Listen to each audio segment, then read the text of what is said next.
আজকে দুপুরের মধ্যে আমার আছে খাসির মাংস করব। এখন দেখো, পেঁয়াজ, রসুন, কাঁচা লঙ্কা, আদা এগুলো হয়ে গেছে তৈরি। এবার আমি একটু মাংসকে সেদ্ধ করব, সব কিছু মশলা টশলা দিয়ে সব সেদ্ধ করে তারপরে রান্না করব। এক পাশে আমার দেখো পটল ভাজা হয়ে গিয়েছে। এখন দেখো আমার মাংস সেদ্ধ হয়ে গেছে। এখন আর মাংস আমি নাড়াচাড়া করবো এখন। এবার আস্তে আস্তে সিম করে আস্তে আস্তে হবে। আর যা মশলা আছে দেখো, এগুলো পুরোটা দিয়ে দিই।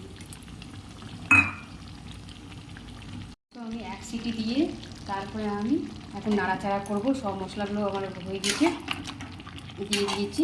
এখন সিম করে ঢেকে ঢেকে এখন কষাবো।